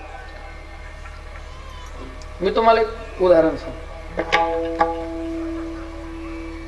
ज्याचं बायपास होतं किंवा ज्याचं झालेलं आहे, इथं बसलेल्या पैकी, किंवा कुठलंही ऑपरेशन झालेलं आहे, राणे साहेब ते काय करतात? अगोदर ते आपले डोळ्यात एकच छाती कापतात ना, काढतात की नाही डोळ्यात? मला सांगा, ते कात्रीनं खरा खरा आपल्या देखत छाती कापत असतात, आपल्याला दुःख होतं का? होतं का? वेदना होतात का? होतात का? नाही होत. का नाही होत? हा, भूल दिलेली असते ना. अगदी तसंच आपण जर हरिनाम रूपी बिल पेड केलं भगवंताला, तर भगवंत भगवत कृपेची भूल देत असतो आपल्याला. आणि भूल दिली की आपलं शरीर कात्रीनं खरा खरा जरी कापलं तरी नामरूपी भुलीमध्ये इतकं खतरनाक पावर आहे की आपल्याला दुःख वाटत नाही, तर ते दुःख सुद्धा सुखासारखं वाटत असतं. कामामध्ये काम काही म्हणा, जाईल भवश्रम. नवीन सुख आमच्या जीवनामध्ये येईल असं नाही, सुख होईल दुःखाचे. प्रारब्धातल्या गोष्टी प्रत्येक संतांना भोगाव्या लागलेल्या. ज्ञानोबरांच्या प्रारब्धात पांडुरंगानं त्यांची भिंत ओढणं होतं म्हणून भिंत ओढली, पण दुसऱ्या बाजूला चोखोबरांच्या नशिबात तीच भिंत अंगावर पडून प्रारब्ध चुकवता आलं नाही चोखोबरायांना सुद्धा.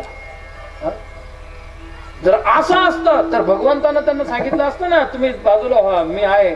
पण जिथं आहे तिथं तसंच घडत असतं भक्तांच्याही जीवनात. पण आपल्याला दुःख झाल्यानंतर आपल्याला जशा वेदना होतात ना, भगवंत त्या वेदना स्वतः सहन करत असतो भक्तांच्या लक्षात. आंब ऋषीसाठी गर्भवास सोसली की नाही? भक्ताचं प्रारब्ध स्वतःच्या जीवनावर घेतलं भगवंताने.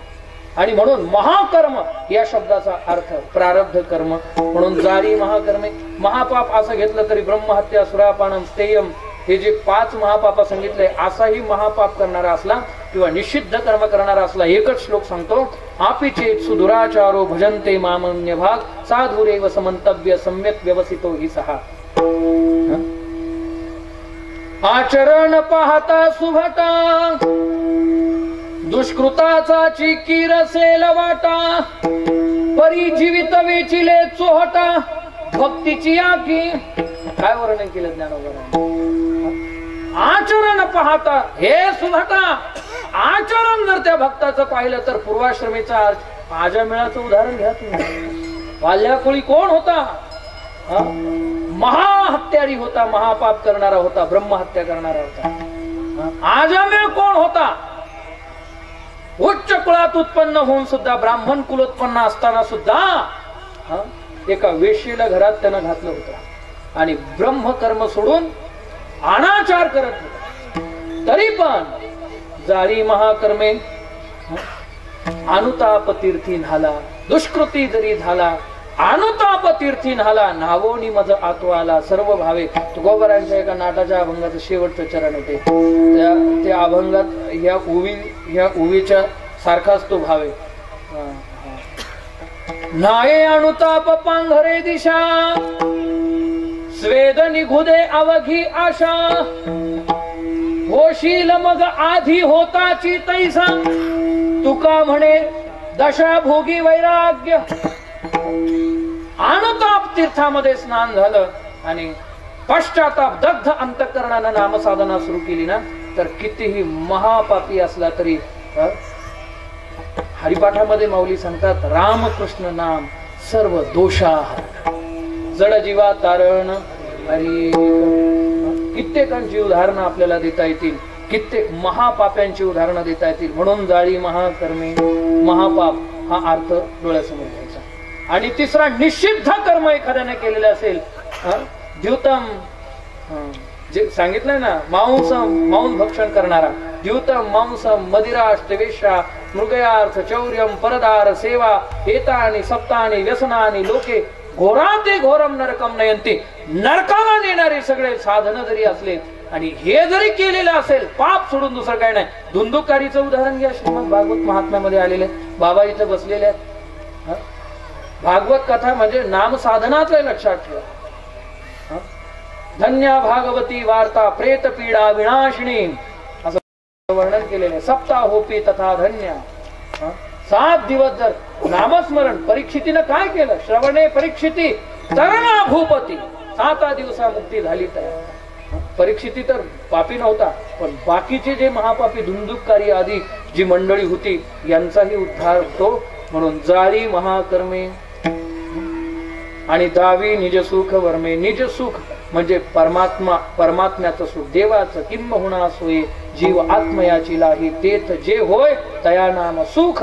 आणि या सुखाची प्राप्ती कशी होईल याचं साधन म्हणजे नाम साधन आहे. म्हणून झालो नामाचे धारक.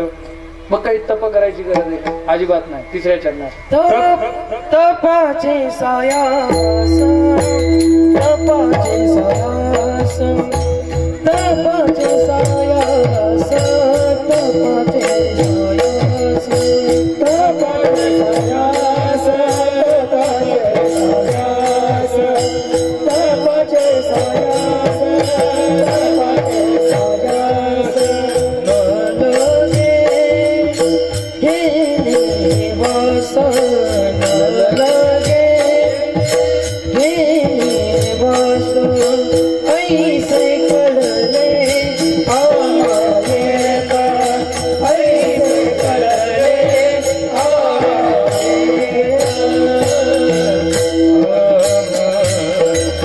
तपाचे सायास न लगे, वनवास घेणे न लगे, तपो द्वंद्व सहनम. जिथं द्वंद्व सहन करावं लागतं त्याला तप म्हणतात. कधी सहन होणार आहे आपल्याला. त्याच्यामुळे मी अजून जर तपाचं सांगत बसलो तर तुम्हाला पण सहन होणार नाही, तुम्हाला भूक लागून गेली. त्याच्यामुळे तपाचे सायास न लगे आणि वनवास घेणे न लगे. कुठं वनवासाला जायची गरज नाही. म्हणून तुका म्हणे येणे कळीकाळ हे ठेंगणे. कळीकाळ म्हणजे कलियुगातला काळ. काम क्रोध लोभ मोह. तुकोबारांचं चरित्र जर पाहिलं तुकाराम महाराजांचं, कामानं तुकोबारां जाई हो तू माते न करीस. कळी काळावर विजय हा लक्षात ठेवा. या युगातल्या काळावर अंबाजीबानं काट्याच्या काठीनं मारणं आणि तरीही तुकोबारांनी त्याचे पाय दाबून द्यायला, हात दाबून द्यायला जाणं. तुम्हाला मारायची सवय नाही अंबाजीबा, पण म्हणजे यांना तशी रोज मार खायची सवय. तुमचे पाय दुखत असतील त्याच्यामुळे मी आलो, तुम्ही चला कीर्तनाला. क्रोधावर विजय मिळवणं हे कळी काळावर विजय. कळी काळाला ठेंगणं करणं आहे कलियुगातल्या काळाला.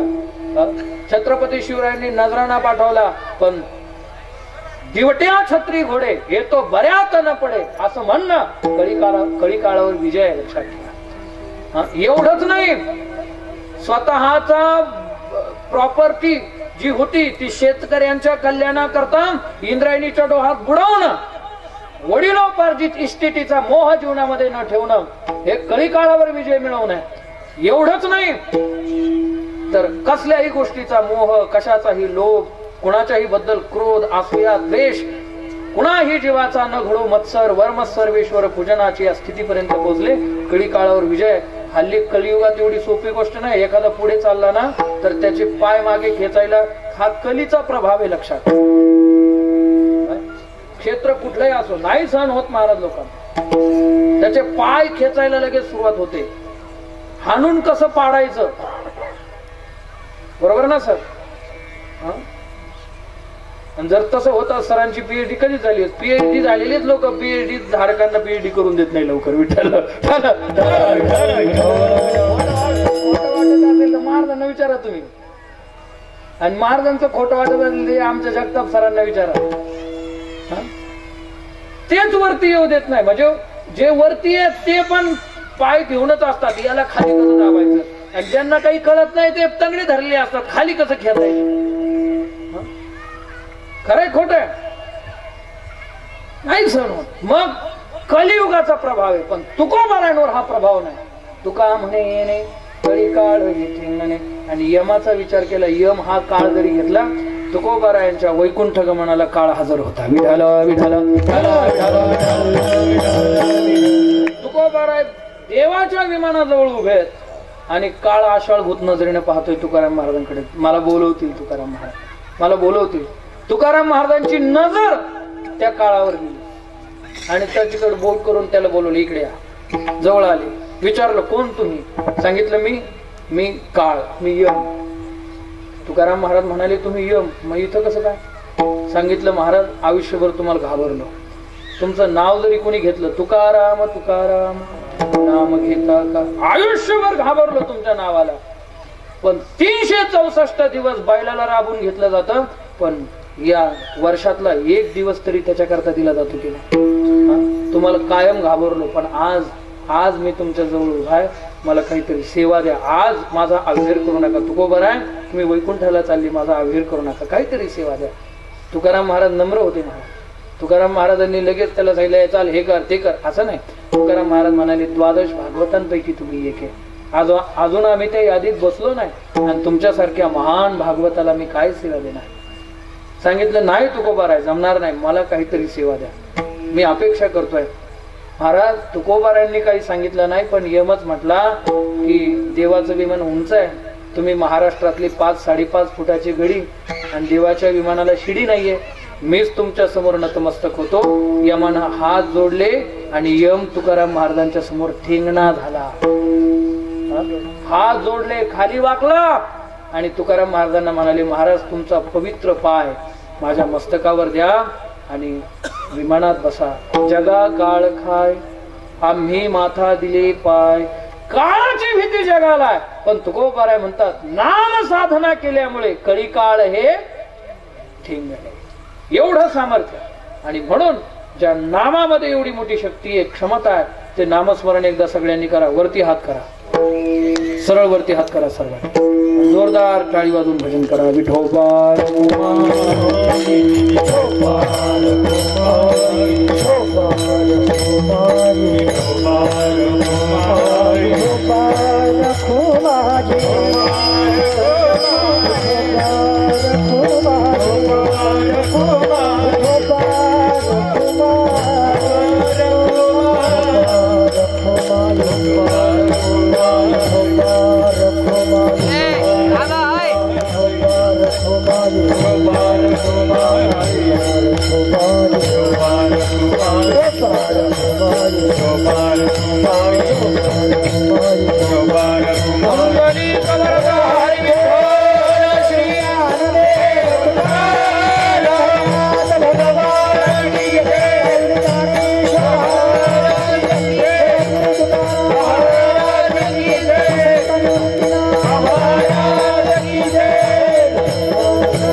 महाकर्मे दावी निज सुखवर मे ऐसे कळले आम्हा एक झालो नामाची धारक. निवृत्ती ज्ञानदेव सोपान मुक्ताबाई एकनाथ नामदेव तुकार. ज्ञानदेव सोपान मुक्ताबाई एकनाथ नामदेव तुकार. निवृत्ती ज्ञानदेव सोपान मुक्ताबाई एकनाथ नामदेव तुकार.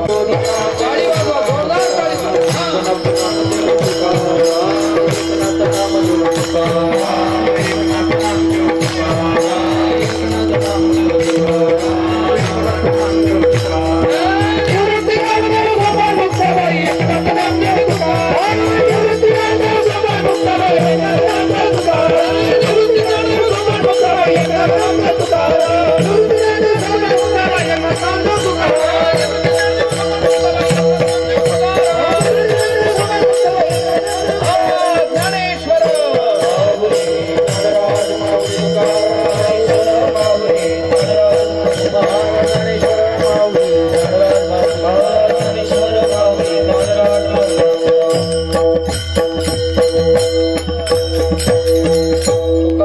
आयुष्यभर नामसाधना केली, नामस्मरण केलं आणि त्याचा परिणाम तुका म्हणे येणे कळी काळ हे ठेंगणे, कळी काळाला देखील त्यांनी ठेंगणं केलं.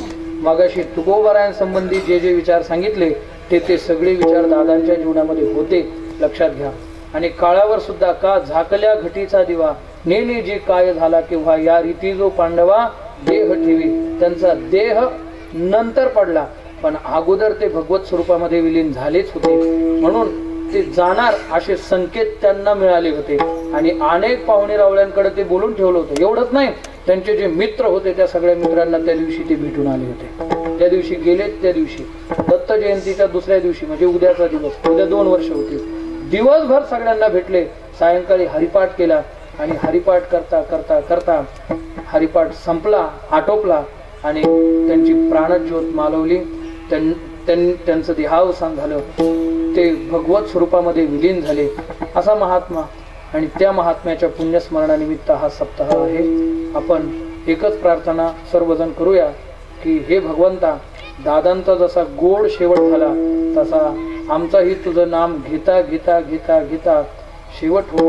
इतना तो करना स्वामी जब प्राण तनसे निकले, एवढी प्रार्थना भगवंताला आपण करूयात.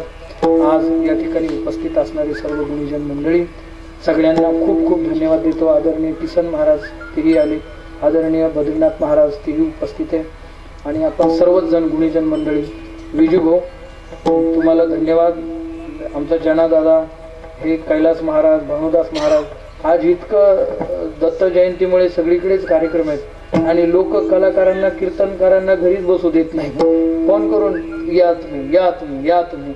आणि एवढे सगळे कार्यक्रम असताना सुद्धा आमचे रामेश्वर महाराज सुद्धा 4 ते 6 करून आले तर ते वेळेवर या ठिकाणी उपस्थित झाले. नाना पण कीर्तनाला गेले होते, नानांचे तर 3 झाले आज दिवसभर, आहे का ना. आता नाना तरी पण धावपळ करत शेवटी का होईना, तुम्ही येत नव्हते म्हणूनच मी कीर्तन वाढवलं बरं. त्याच्यामुळे हे कीर्तन जास्त झालं, त्याला माझा अजिबात दोष नाही, नानांचा दोष आहे, त्यांना धरा तुम्ही नंतर. ते लवकर आले असते तर लवकर संपवलं असतं आपण. ज्ञानेश्वर, भानुदास महाराज सगळ्यांना धन्यवाद. आदरणीय विनेकरी बाबा तुम्हालाही धन्यवाद. चौकदार महाराज तुम्ही पण दंडाच्या सहाय्यानं उभे राहिले आतापर्यंत, तुम्हालाही धन्यवाद. आदरणीय आमचे योगेश महाराज मृदंग वादक, प्रमोद महाराज समाधान, समाधान प्रमोद, तुम्हाला सगळ्यांना विनंती बाबा नो 7 दिवस कुठं जाऊ नका तुम्ही आता, आहे का नाही. तुम्ही जर नाही कुठं गेले तुम्ही तर आम्हाला मोदय होणार नाही, समाधानही वाटणार नाही.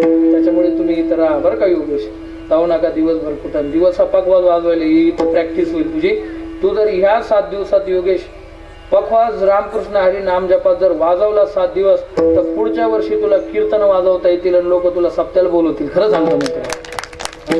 आणि ज्याला प्रॅक्टिस करायची त्याच्यासाठी हे फार महत्वाचं साधन आहे. आम्ही सुद्धा गुरुवर्य मीराबाई महाराज मिरकर यांच्या अंकित राहिलेले, लक्षात ठेवा. आम्ही दिंडीमध्ये असा पखवाज वाजवायचो की शाई पडली तरी, पाऊस आला तरी, पण 15-15, 10-10, 5-5 किलोमीटर गळ्यातून पखवाज काढत नव्हतो महाराज. आणि तेव्हा कृपा होत असते. सेवा केली तर मेवा भेटतो परमार्थामध्ये, खरंय की नाही. आमचे रामेश्वर महाराज 5,500 चाली पाठ केल्या त्यांनी. कशामुळे? भजन केल्यामुळे. तुका म्हणे येथे भजन प्रमाण, काय थोरपण जाळावे ते, बाकीचं काय करायचंय, थोरपणा जाळायचं आहे. त्याच्यामुळे इथं प्रॅक्टिस जर केली, गाथा भजनात बोलांची अशी प्रॅक्टिस करता येते. मी तुम्हाला युक्ती सांगतो, धागिनातच बोल वाजवायचा आणि त्याच्यामध्ये सगळ्या सरपट्यांची प्रॅक्टिस करून घ्यायची. धा तिरकिट तकथा तिरकिट तकधा गितिरकिट ता गितिरकिट, ते आशा बसतात फिट एकदम. एरवी तुम्हाला प्रॅक्टिस करायला लहरा लावा लागतो किंवा टाळ वाजवणारा एखादा पाहावा लागतो. इथं सगळं उपलब्ध आहे ना. तुम्हाला नाही देवासाठी करायचं तर तुमची प्रॅक्टिस म्हणून का होईना पण या इथं, लक्षात ठेवा. पण या सगळ्यांना विनंती आहे. त्याचबरोबर माता भगिनी उपस्थित आहे, पुरुष बांधव, आमचे पूजनीय बाबा बबन महाराज गाडेकर, वैराग्यमूर्ती महाराज सकाळपासून ते इथे, सकाळपासून भजनात बसलेले आहेत. याला नामधारक म्हणायचं. आणि असा नामधारक असला तर तो भगवंताला प्रिय होतो.